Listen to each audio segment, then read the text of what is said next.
이 시간에는 클래스 모델링에 대해서 알아보도록 하겠습니다. 그런데 사실 클래스 모델링을 하기 위한 일련의 과정 또는 절차, 그다음에 그때의 그 모델링의 사례 등은 이 시간에 얘기하기는 상당히 좀 양이 많고요.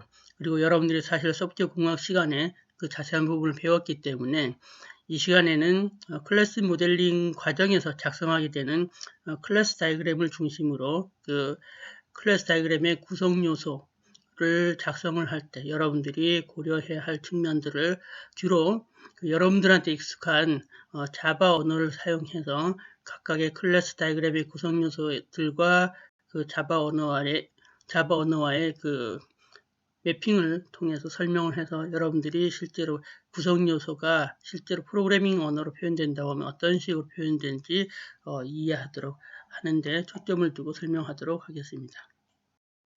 그러면 먼저 클래스 다이그램의 구성 요소부터 살펴보도록 하죠.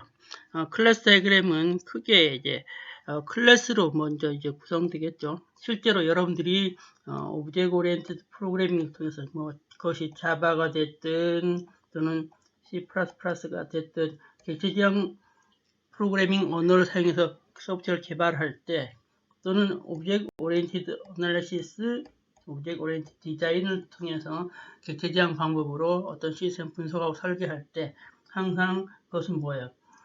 실제로 여기선 소프트웨어라는 것이 여러 개의 오브젝트와 오브젝트들이 서로 상호작용하는 그러한 관계로 시스템을 모델링하거나 구현하게 됩니다. 바로 그럴 때 이러한 오브젝트들이 추상적으로 어떤 타입 형태로 표현되는 것이 뭐예요? 그것이 바로 클래스죠. 그래서 그러한 클래스들이 클래스 다이그램에서 가장 중요한 요소가 되겠고요. 그 다음에 이제 그 오브젝트와 오브젝트들이 실제로 어떤 상호작용을 하게 되면 바로 그런 오브젝트를 추상적으로 표현한 클래스들 사이에서 어떤 관계가 있게 됩니다. 바로 그래서 클래스들 사이에서의 관계를 연관관계라고 하고요. 그래서 그러한 연관 관계가 표현돼야 되고, 그 다음에 이런 객체들이 갖게 되는 속성, 그러니까 어떤 데이터죠. 자기 자신의 정보를 유지하기 위한 데이터, 이런 부분들이 클래스의 속성으로 표현되고요. 그 다음에 각 클래스들이 수행하게 될 어떤 기능들, 수행하게 될 함수, 기능들이 오퍼레이션으로 표현됩니다. 그래서 클래스들 사이의 관계, 클래스의 구성, 속성, 클래스가 갖고 있는 어떤 정보들이 속성, 클래스가 수행하게 될 기능이 함수가 오퍼레이션으로 이제 되겠고요. 그 다음에 클래스와 클래스 사이의 관계가 연관관계, 그 다음에 클래스들 사이에서의 상속, 그러니까 어떤 클래스가 부모 클래스고 어떤 클래스가 자식 클래스일 때 그런 페어런트 클래스와 차일드 클래스 사이에서의 어떤 그런 관계는 상속 관계로 보통 표현하죠. 그래서 이렇게 여러 개의 요소로 클래스 다이그램은 구성됩니다. 그러면 먼저 클래스 다이그램에서 클래스가 어떻게 표현되는지 살펴보도록 하죠. 클래스는 이 그림에서 보시는 바와 같이 이렇게 박스형, 사각형으로 표현됩니다. 그래서 여기에선 내부에는 크게 3개의 영역으로 나눠지고 있는데 제일 위의 영역이 이름, 두 번째 영역이 속성, 즉 그 클래스들이 유지해야 할 자료 또는 정보를 담고 있는 속성, 그 다음에 클래스들이 수행하게 될 기능, 함수인 오퍼레이션, 그래서 크게 3부분으로 나눠진다는 거죠. 그래서 이렇게 여러분들이 사각형으로 그려진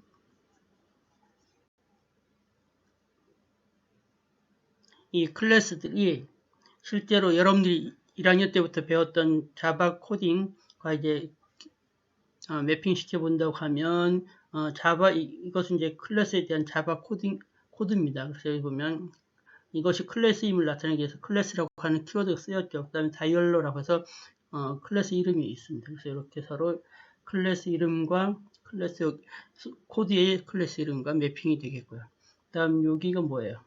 여러분들이 인스턴스 베어리어블이었죠. 인스턴스 베어리어블. 그런 인스턴스 베어리어블이 뭐예요? 바로 이 속성과 대응되는 거죠. 그 다음에 여기가 자바에서의 메서드와 여기 오퍼레이션이 서로 대응되는 거죠. 그래서 여러분들이 1학년 때부터 배웠던 그 클래스 코드와 그것이 실제로 클래스 다이그램에서 실제로 클래스로 어떻게 표현되는지와의 그 대응 관계를 이해하신다고 하면 나중에 여러분들이 어떤 클래스를 표현하고자 할 때도 클래스 다이그램으로 쉽게 표현할 수 있을 것이라고 생각됩니다. 네, 객체의 속성은 실제로 객체의 상태 또는 성질을 나타내는 객체에 대한 정보죠. 그래서 방금 전에도 얘기했던 대로 이 부분이 다이그램에서 속성에 해당하고 그것은 코드에서의 인스턴스 베어리어블과 그렇게 대응된다라고 말씀드렸습니다. 네, 다이그램에서 이제 오퍼레이션의 경우는 아까 얘기했던 대로 이 부분이 오퍼레이션에 해당하고 이 부분은 실제로 객체의 그 속성을 읽거나 쓰기 위한 보통 게터 세터들 많이 있죠. 그런 것들과 또는 기능을 수행하기 위한 함수들이 사실 오퍼레이션에 나타난다는 거죠.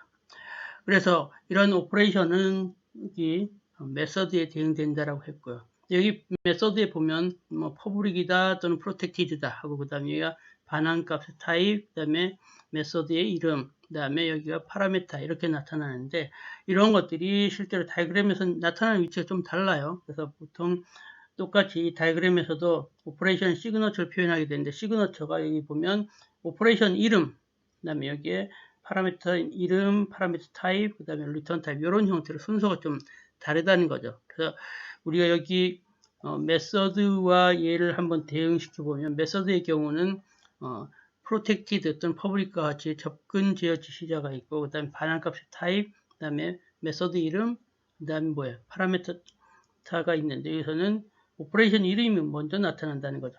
오퍼레이션 이름이 먼저 나타나고 그 다음에 파라메타 이름하고 파라메타 타입 순서가 바뀌었어요. 여기 보면 인티저 n인데 여기서는 파라메타 이름이 먼저 나타나고 파라메타 타입이 나중에 나타나고 그 다음에 반환값이 여기서는 앞에 나타나는데 뒤에 표현한다는 거죠. 그렇게 해서 이제 그 오퍼레이션들이 다이그램에서 표현될 수 있겠습니다. 그런데 실제로 우리가 그 코드에서 보면 프라이빗이다 또는 여기 빠져 있는 디폴트 타입도 있겠고 또는 퍼블릭이다 이런 또는 프로텍티드다 이런 식으로 접근 지시자가 있는데 이런 부분들이 그 다이그램에서도 표현할 수 있습니다. 그래서 이렇게 마이너스로 하면 얘는 기본적으로 이제 프라이빗이 되는 거고요.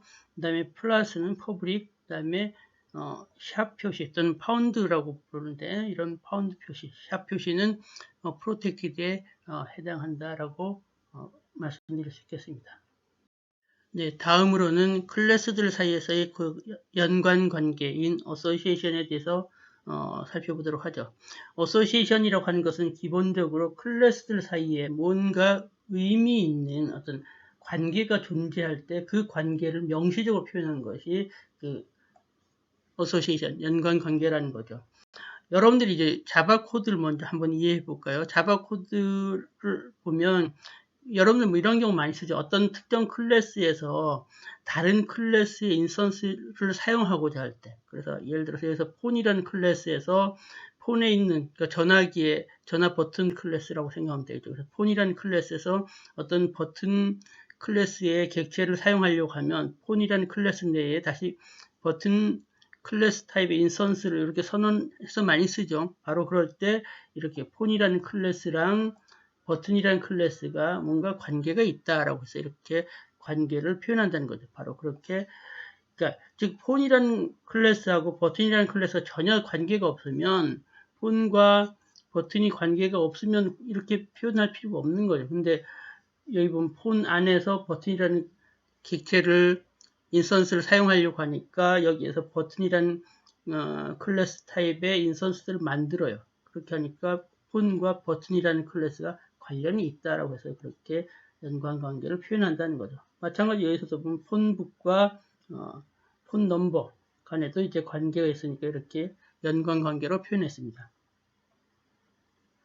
그런데 이런 그 연관관계는 여러분들 그림에서 보시는 바와 같이 여러 개의 장식 요소로 구성돼요. 그래서 어떤 요소가 들어가냐면 기본적으로 어소시에이션 이름이 들어갈 수 있습니다. 물론 여기서는 어소시에이션 이름이 안 나타나는데 어소시에이션 위에다 이름을 표현할 수 있어요. 그래서 그 어소시에이션이 어떤 의미인지를 표현하기 위해서 이름을 쓸 수 있겠고요. 그 다음에 다중성을 표현할 수 있습니다. 여기서 보면 숫자 이렇게 15 또는 별표 이런 것들이 다중성입니다. 즉 여기 하나의 객체에 대해서 여기에 몇 개의 객체들이 관련될 수 있는지 그걸 표현하는 다중성이 나타날 수 있겠고요.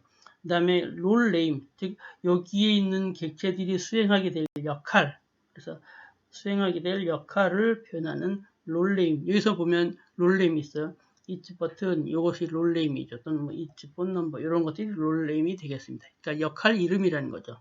그다음에 또 그 방향성, 즉 요 클래스에서 이 클래스로 이제 화살표가 되어 있죠. 이렇게 화살표는 방향성을 의미합니다. 이 방향성은 다시 뒤에서 설명하니까 그때 더 자세히 살펴보기로 하죠. 그러면 다중성에 대해서 좀 더 알아보도록 하죠. 다중성이라고 하는 것은 실제로 클래스 A와 클래스 B가 있을 때 이들 사이에서 다중성이라고 하는 것은 요 클래스 A의 인스턴스 스몰 a와 클래스 B의 뭐 인스턴스 B가 하나만 대응되느냐 아니면 얘네들이 B1, B2, 뭐 B3 해서 뭐 세 개랑 관련되느냐 그런 식으로 할 때 여기에 A의 하나의 인스턴스가 다른 상대편 클래스의 몇 개의 인스턴스와 관련될 수 있는지 그것을 명시적으로 밝힌 것이 다중성이다라는 거죠. 그래서 예를 들어서 여기 보시면 얘는 바이너리 트리 클래스는 자기 자신, 즉 바이너리 트리 노드는 다시 바이너리 트리 노드인데 몇 개? 두 개의 그 노드랑 관련된다라는 거죠. 그래서 여러분들 코드 보시면 이 바이너리 트리 노드는 바이너리 트리 노드 타입의 레프트 노드와 바이너리 트리 노드 타입의 라이트 노드로 된다는 거죠. 그래서 여러분들 우리가 트리의 경우 어떻게 되어 있어요? 트리는 이렇게 표현되죠. 그럴 때 여기에 이 노드는 왼쪽 노드, 오른쪽 노드랑 된다라고 할 때 얘도 다 트리 노드 타입, 얘도 트리 노드 타입 똑같으니까 얘가 여기서는 그림에서는 이제 관계는 리플렉시브 어소시에이션으로 표현됐습니다. 그런데 이런 다중성은 그래서 숫자 2로 명시적으로 표현도 됐지만 다른 형태로도 표현된다는 건 뭐 이미 알고 있죠. 그래서 숫자는 정확한 개수를 의미하고 또는 별표 해서 또는 그 별표도 그냥 별표가 있고 얘는 또는 제로 5 그거랑 같은 뜻인데 0 땡땡 별표는 뭐예요? 제로개 이상 0 제로 5와 모아라는 뜻이 되겠죠. 뭐 그렇게 해서 또는 한 개 이상일 때는 1 땡땡 별표, 뭐 3 땡땡 3개 하면 3개에서 5개 뭐 이런 식으로 여러 가지 방법으로 표현할 수 있습니다. 그래서 방금 전에 제가 그 다중성의 의미를 말씀드렸지만 구체적으로 좀 더 살펴보면요. 원투원 관계. 예를 들어서 여기 보면 컴퍼니랑 이사회 관계 보면 한 회사에는 뭐 주식회사 같은 그 주주들의 모임 뭐 이사회가 있겠죠. 그래서 그럴 때 그 이 컴퍼니와 이사회 주주 모임이 아니라 그 이사들 뭐 이사급 이사 그러니까 사장 아래 뭐 전무 상무 뭐 그런 이사입니다. 제가 방금 전에 잘못했어요. 주주가 아니라 그렇게 어떤 회사의 사장단들 또는 뭐 이사들 대표이사, 전무이사, 상무이사 그런 사람들이 이사회를 있을 때 그들 간의 관계는 1대1이다라는 거죠. 이건 뭐예요? 한 회사 A라고 하는 회사가 있으면 그 여기에 그 이사진들은 딱 하나만 있다는 거죠. 그래서 이사진들은 하나 있어서 딱 그렇게 하나만 대행된다라는 얘기입니다. 그래서 회사에는 오직 하나의 이사회가 있다. 그다음 이 이사회는 한 회사만을 위한 이사회다라는 거죠. 그래서 이런 식의 관계일 때는 1대1 관계다라는 거죠. 그거에 비해서 many to many도 있을 수 있죠. 여기서 보시면 여기 별표 1땡땡 별표예요. 그럼 뭐예요? 별표는 제로 우와 무와를 의미하고 1땡땡 별표는 제로 모아, 그러니까 완우와 모아죠. 이렇게 된다는 거죠. 그래서 여기 보시면 세크러터리 어떤 비서 S1은 매니저 M1 매니저 뭐 M2 이렇게 하면 매니 투 매니니까 S1은 여러 명의 매니저를 서포트할 수도 있고 거꾸로 매니저 1은 여러 명의 비서를 또 둘 수 있다. 이런 관계일 때 매니 투 매니가 된다는 거죠. 그래서 어떤 의미인지 아시겠죠? 여기 세크러터리 한 명이 여기에 매니저 몇 명과 관련되느냐 할 때 여기 반대편에다가 그걸 이제 여러 명이면 별표. 거꾸로 이제 매니저 한 사람이 또 몇 명의 비서를 두느냐에 따라서 매니저가 뭐 비서를 한 명 둔다, 두 명 둔다, 또는 여러 명 둔다면 그런 것들을 여기에 또 표시한다는 거죠. 그래서 만약에 매니저가 딱 한 명의 비서만 둬야 된다라고 하면 여기서는 세크러터리하고 매니저가 있고 이 세크러터리는 딱 세크러터리는 한 명의 매니저만을 서포트한다라고 하면 1이 되겠고요. 그다음 매니저는 한 명의 비서만 데리고 있다면 1이 되겠고 여러 명의 비서를 거느리고 있다라고 하면 별표. 이런 식으로 하면 되겠죠. 무슨 말인지 아시겠죠? 그래서 여기 슈퍼바이저라고 되어 있는 것은 역할 이름, 롤 네임을 의미한다라는 거죠. 그래서 이 의미는 여기 써놨으니까 여러분들이 읽어보시면 알 것 같아요. 네, 다음은 어소시에이션 클래스입니다. 어소시에이션 클래스라고 하는 것은 어소시에이션, 어떤 연관관계의 어떤 특성, 프로퍼티를 기술하기 위한 별도의 클래스가 어소시에이션 클래스라는 거죠.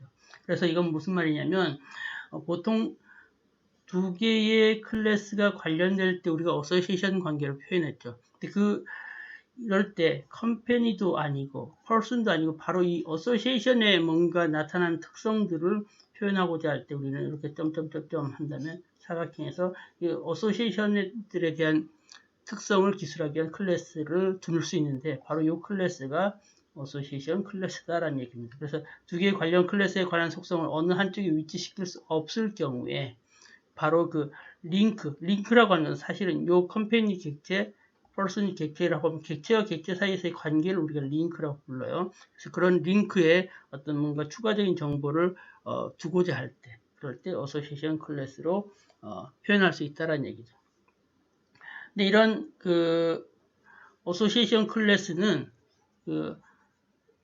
어소시에이션 클래스가 없는 형태로 바꿀 수 있어요. 그래서 여기 왼쪽에 이 그림과 여기 오른쪽 그림은 같아요. 그래서 이렇게 어소시에이션 클래스가 나타난 경우를 어소시에이션 클래스를 없애는 경우 이렇게도 표현할 수 있다는 거죠.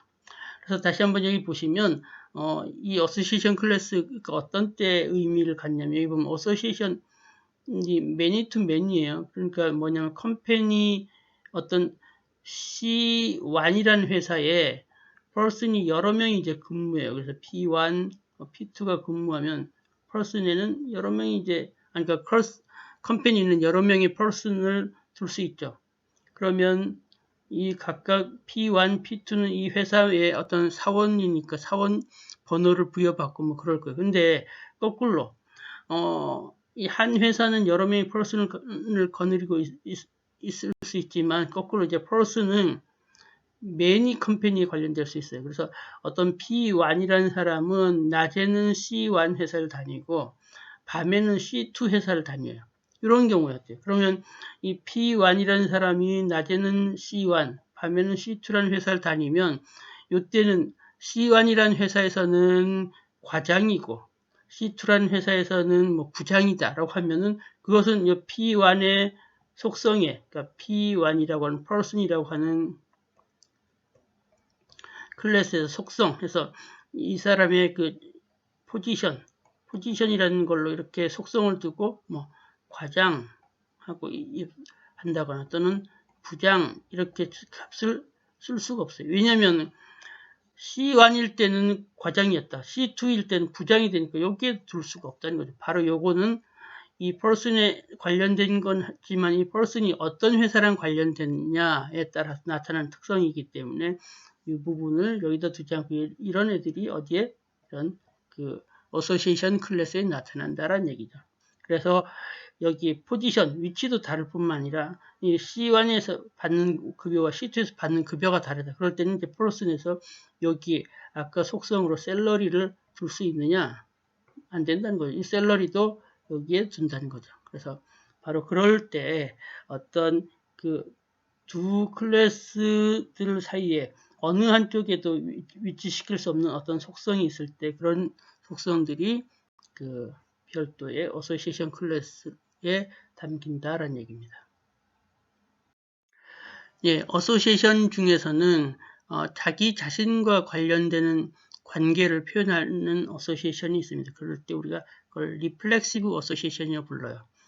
예를 들어서 우리가 여러분들 이제 과목 들을 때, 코스 들을 때, 뭐 선수 과목, 후수 과목 많이 듣죠. 그럴 때 이렇게 하면 뭐 선수 과목, 후수 과목 이렇게 한다고 하면 선수 과목과 후수 과목 간에 이렇게 연관 관계가 있다. 뭐 이렇게 해도 되지만 결국 이 선수 과목은 뭐예요? 과목이에요. 이 후수 과목도 과목이에요. 그러니까 그런 관계를 이렇게 별도로 이름 갖고 이렇게 선수 과목 클래스, 후수 과목 클래스로 두지 않고 이렇게 그냥 코러스라고 하는 클래스로 두고 하나는 선수, 하나는 후수일 때 그럴 때 여기 이렇게 이게 여기에 그러니까 여기에 해당합니다. 그래서 과목과 과목 간의 그 연관 관계. 그래서 그거가 이제 잠깐만요. 자꾸 튀네요.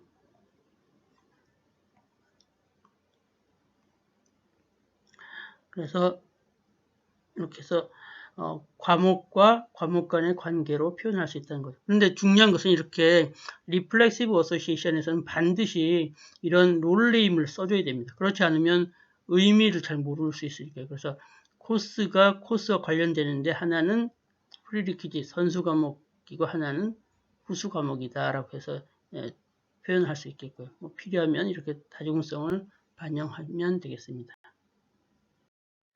네, 다음으로는 연관관계의 방향성입니다. 그래서 보통 기본적으로 연관관계는 양방향성이에요. 그래서 이렇게 화살표가 없는 경우가 보통 많죠. 그래서 클래스 A와 클래스 B 사이에 잠깐만요.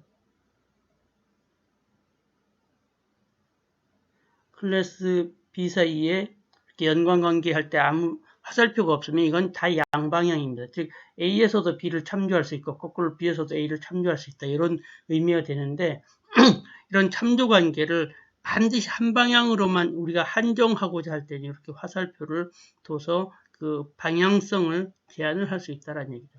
이렇게 되면 클래스 데이에서 클래스 노트를 참조할 수 있지만 거꾸로는 안 된다는 얘기예요. 그래서 우리가 앞에서 뭐 했던 대로 하면 클래스 데이라고 하는 그 안에서는 클래스 이제 노트 타입의 어떤 클래스 뭐 이렇게 할 수 있어요. 그렇지만 거꾸로 노트 타입의 클래스 내에서 데이 타입의 클래스 이런 경우는 안 된다는 거죠.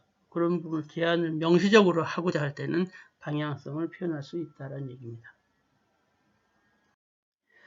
네, 다음으로 애그리게이션 관계를 보도록 하죠. 이 애그리게이션이라고 하는 것은 사실 어소시에이션 일종입니다. 어소시에이션 일종인데 여기서는 애그리게이션은 어소시에이션 중에서 특히 전체와 부분 간의 관계를 우리가 명시적으로 나타내고자 할 때 애그리게이션으로 표현합니다. 그래서 애그리게이션은 그래서 보통 클래스와 앞에서 어소시에이션 어땠어요? 클래스와 클래스 사이의 관계를 이렇게 선으로만 표현했죠. 근데 그것이 전체 부분 관계를 우리가 명시적으로 표현하고자 할 때는 이렇게 단순하게 선 그리는 것이 아니라 이렇게 다이아몬드 표시를 써서 그것이 어떤 전체가 어떤 부분을 포함하고 있다라고 하는 것을 명시적으로 표현한다는 거죠. 그래서 보통 그러면 이런 애그리게이션 언제 쓰느냐? 이게 파트 오브 관계, 즉 어떤 요소가 다른 요소의 부품이다. 뭐 이렇게 해서 뭐는 파트, 뭐 전체의 파트 오브 관계라든지 아니면 어떤 큰 단위는 여러 개의 파트들로 구성된다. 그래서 컴포즈드 오브 그래서 뭐 형광등은 셰시, 램프, 반전기로 구성된다. 이런 식으로 컴포즈드 관계일 때, 컴포즈드 오브 관계일 때, 이럴 때 애그리게이션을 사용한다는 거죠. 그래서 여기 보시면 vehicle, 우리가 어떤 탈 수 있는 vehicle은 여러 개의 vehicle 파트로 뭐 구성된다. 이렇게 표현할 수 있다는 거죠. 이건 뭐 다음 슬라이드에서 자세히 볼까요? 여기 보시면 그 에그리게이션 계층 구조, vehicle, 우리가 사실 뭐 자동차라고 생각해도 무방하겠어요. 여기에는 그게 셰시와 바디 판넬, 도어로 구성된다. 그래서 우리가 타는 자동차는 여러 개의 문짝과 앞에 이제 패널, 우리 운전할 때 뭐 볼 수 있는 여러 가지 뭐죠? 계기판 같은 것들, 그 다음에 몸체 샤시로 구성되고, 샤시는 다시 프레임, 자동차의 기본 프레임, 엔진, 뭐 트랜스미션, 그 다음에 휠, 바퀴, 뭐 이런 여러 개의 바퀴로 구성된다. 이렇게 할 때 그런 에그리게이션의 계층 구조로 해서 그런 보면 그 파트 오브 관계 또는 아까 했던 대로 컴포즈드 뭐로 구성된다 라는 식으로 표현할 수 있다는 거죠. 그런데 바로 그러한 에그리게이션 중에서도 그 훨씬 더 강한 속성을 표현할 때 우리가 그걸 컴포지션이라고 불러요. 그래서 컴포지션은 전체가 소멸되면 부품도 같이 소멸되는, 즉 전체 홀과 파트의 그 라이프 사이클이 같은 경우에, 그러니까 홀이 없어지면 파트도 같이 없어지는 그런 경우 되겠죠. 그래서 더 강한 관계이기 때문에 그거를 다이아몬드인데 속을 채워서 까만 다이아몬드로 하고 앞에 에그리게이션은 그냥 하얀 다이아몬드로 했었죠. 그래서 여기 보신 대로 그림으로 본 것 같이 그래서 언어라는 클래스가 있고 워드라는 클래스가 있는데 언어는 워드를 포함한다 해서 더 강한 관계, 검게 표시했어요.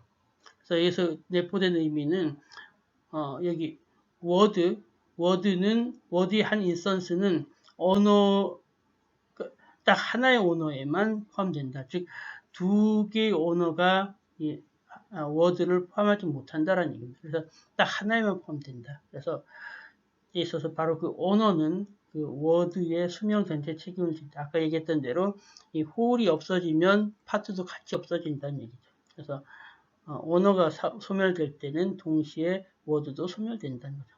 복사할 때도 같이 복사된다. 그래서 이런 특성은 이제 에그리게이션 중에서 좀 더 강한 컴포지션으로 표현할 수 있습니다.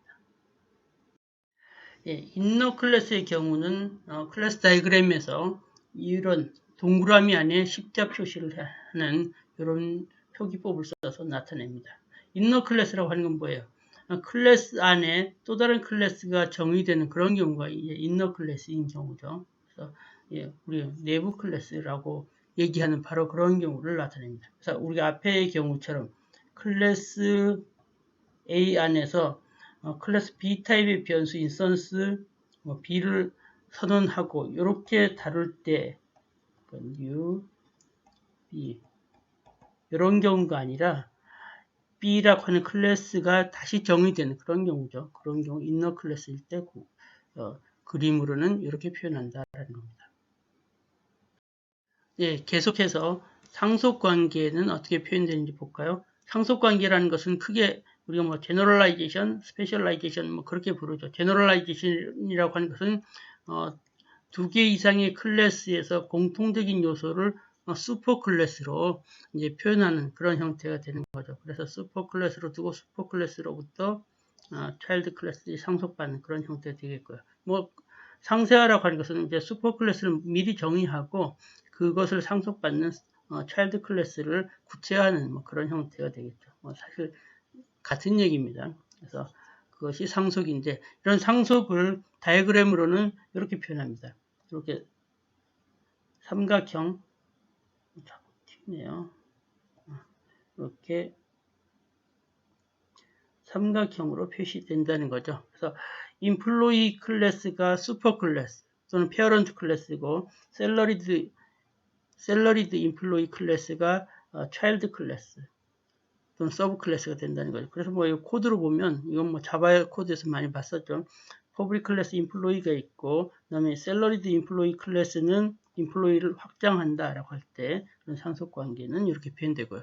근데 우리가 자바의 경우 인터페이스 많이 다루죠. 그럴 때 이제 인터페이스가 있고 어떤 클래스가 인터페이스를 임플리먼트 할 경우 표기법은 똑같이 이렇게 삼각형을 두는데 여기 선이 직선이면 실선이면 익스텐드 관계인데 점선이면 임플리먼트 구현하는 임플리먼트 관계라는 거죠. 그래서 그렇게 차이를 여러분들이 두고 이해하시면 되겠습니다. 네, 다음으로는 앱스트랙트 클래스입니다. 앱스트랙트 클래스는 뭐예요? 실제로 인스턴스가 없는 클래스죠. 인스턴스를 만들 수 없는 클래스가 앱스트랙트 클래스죠. 그래서 앱스트랙트 클래스가 되려고 하면 어떻게 돼야 돼요? 앱스트랙트 클래스는 적어도 하나 이상의 하나 이상의 앱스트랙트 메서드를 갖고 있는 클래스가 앱스트랙트 클래스인 거죠. 그래서 실제로 구현이 없고 선언만 있기 때문에 얘는 인스턴스를 만들 수 없다는 거죠. 그래서 실제로 이 앱스트랙트 오퍼레이션 또는 앱스트랙트 메서드라고 하는 것은 메서드 선언은 있지만 그것이 구현되어 있지 않다는 얘기죠. 바로 그러한 메서드를 하나 이상 갖고 있는 클래스가 앱스트랙트 클래스다라는 얘기입니다. 그래서 앱스트랙트 클래스는 여기 자바 코드를 보시면 어때요? 클래스 shape이라고 하는 거 안에 draw라고 하는 메서드가 선언만 되어 있죠. 그러니까 보통 draw하고 메서드가 구현되어 있으려고 하면 어떻게 돼야 돼요? 그래서 중괄호 열고 중괄호 닫고 여기 코드가 나타나야 되죠. 물론 이 코드가 빠지고 중괄호 열고 중괄호 닫아도 돼요. 이런 경우는 우리가 메서드가 정의됐다라고 define 돼 있다, definition, 메서드 definition이라고 얘기를 하는데 그렇지 않고 중괄호가 없이 메서드 이름 다음에 곧바로 이렇게 세미콜론 나오면 뭐야?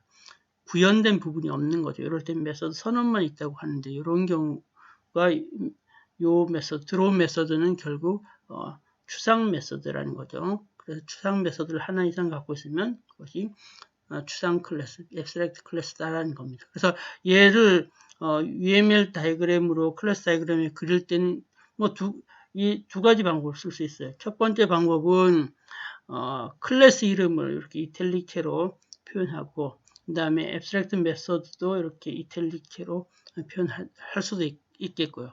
또는 이렇게 이탈릭으로 하다 보면은 글자가 작아지고 하면 좀 구별하기도 어려울 수 있으니까 두 번째 방법은 아예 메서드 이름 옆에 앱스트랙트라고 하는 표시를 하고 그 앱스트랙트 메서드에 대해서도 이렇게 앱스트랙트라고 하는 표시를 해서 좀 더 명확하게 표현하는 방법도 있습니다.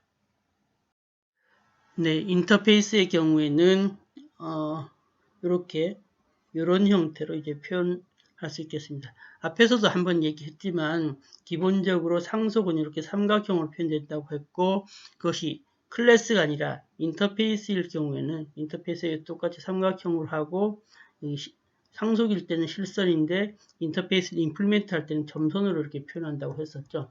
그렇게 해서 이렇게 점선으로 이런 식으로 표현해서 할 수도 있고 또는 여기 보면 이 인플로이 클래스가 이 인터페이스 캐시어를 임플리먼트 한다, 구현한다라고 하는 것을 이렇게 삼각형으로 이렇게 점선으로도 표현할 수 있지만 얘가 실제로 캐시어라고 하는 인터페이스가 제공하는 그 행위를 자기가 이 인플로이 클래스가 캐시어에서 선언된 메서드를 구현하고 있다는 것을 나타내기 위해서 캐시어라고 하는 인터페이스를 이렇게 그 막대 사탕 모양으로 이렇게 표현할 수도 있습니다.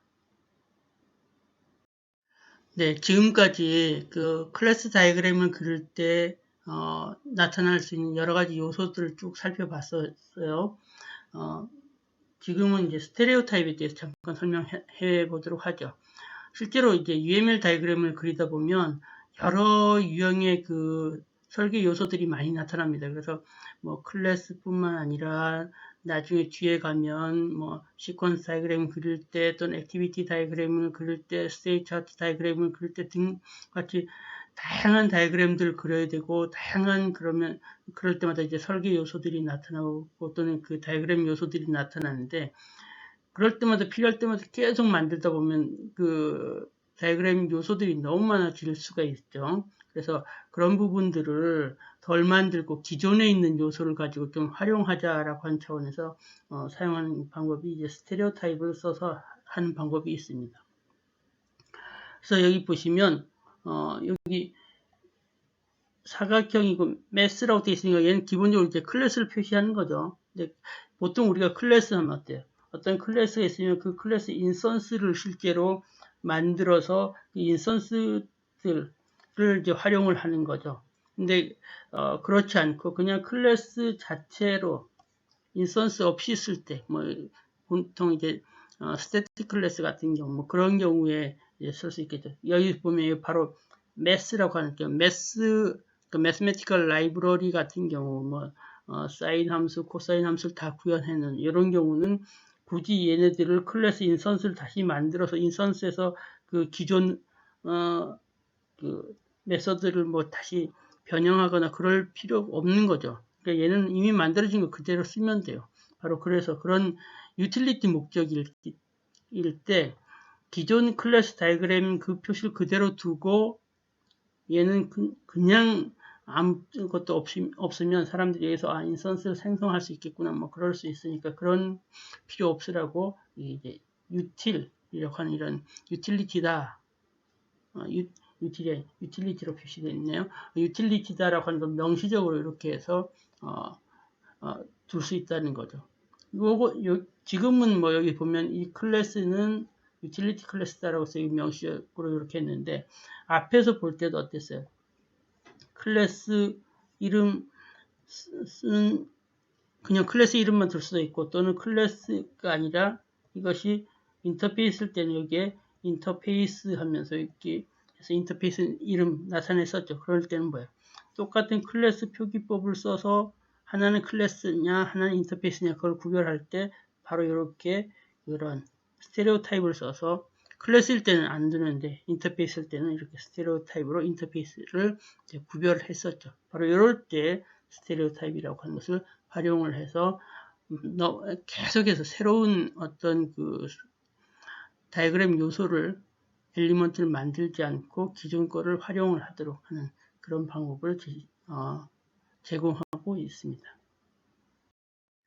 네, 어소시에이션의 경우에도 스테레오 타입을 써서 사실 이 경우는 어소시에이션을 뭐 확장한다라고도 볼 수 있겠고 또는 어소시에이션에다가 스테레오 타입을 써서 그 어소시에이션의 의미를 좀 더 명확하게 하는 그런 목적으로도 사용할 수 있다는 거죠. 그래서 여기 보시면 클래스 A와 클래스 B가 있고 여기 어소시에이션 관계인데 거기에 스테레오 타입으로 크리에이트 했다. 그러니까 클래스 A가 클래스 B를 생성한다라는 의미죠. 그래서 자바 코드로 보면 클래스 A 안에서 어떤 메서드를 부르는데 메서드가 있는데 그 메서드 내에서 실제로 B의 인스턴스를 만들어서 반환하는 그런 메서드가 있는 경우죠. 그러니까 클래스 A에서 클래스 B를 생성한다라고 그걸 표시했고요.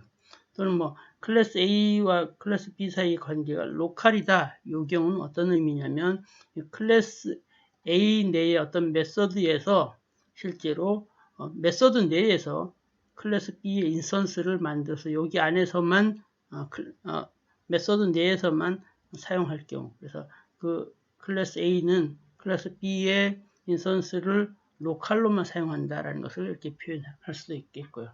또는 클래스 A는 클래스 B를 파라미터로 사용한다라고 이렇게 할 수도 있겠죠. 그래서 클래스 A의 어떤 메서드의 파라미터로 클래스 B 타입이 넘어올 수도 있다라는 거죠. 또는 뭐 클래스 A는 클래스 B에게 어떤 기능, 역할을 딜리게이트, 위임한다라고 표현할 수도 있다는 거죠. 그래서 여기 보면 클래스 A의 어떤 메서드 내에서는 실제로 클래스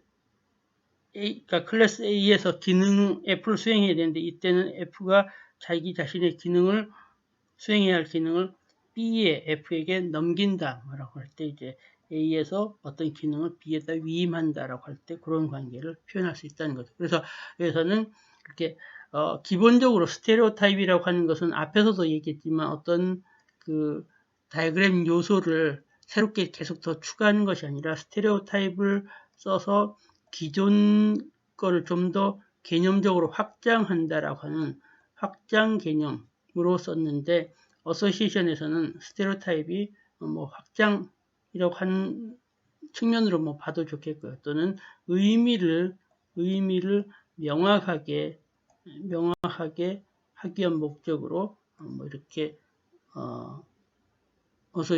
스테레오타입을 활용한다라고 볼 수도 있겠습니다. 예, 이상으로 그 클래스 모델링 과정에서 그 앞에서도 얘기했지만 클래스 모델링의 자세한 그 단계 절차는 뭐 소프트웨어 공학 시간에 배웠던 자료를 다시 한번 보면 되겠고요. 다음 여기서는 이 시간에는 클래스 모델링 과정에서 생성하게 되는 클래스 다이그램에서의 그 각각의 다이그램 요소들에 대해서 또는 다이그램 그릴 때 여러분들이 이미 알고 있던 자바 코드랑 그 다이그램 요소를 이제 매핑 시켜가면서 실제로 여러분들이 이제 코딩 하는 데는 익숙하잖아요. 그래서 그런 코드로 이렇게 표현된다라고 하는 것이 다이그램으로는 이런 식으로 표현된다라고 하는 것을 그러니까 서로 그 대응 관계를 이해하는 측면에 대해서 말씀드렸습니다.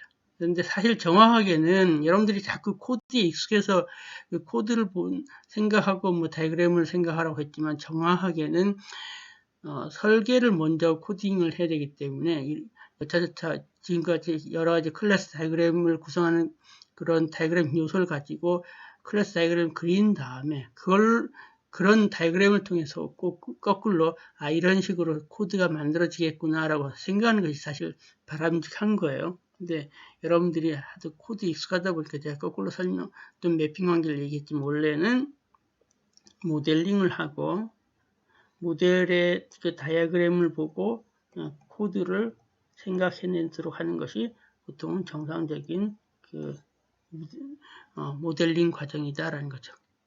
네, 이상으로 그 이번 주 수업을 마치겠습니다. 수고하셨어요.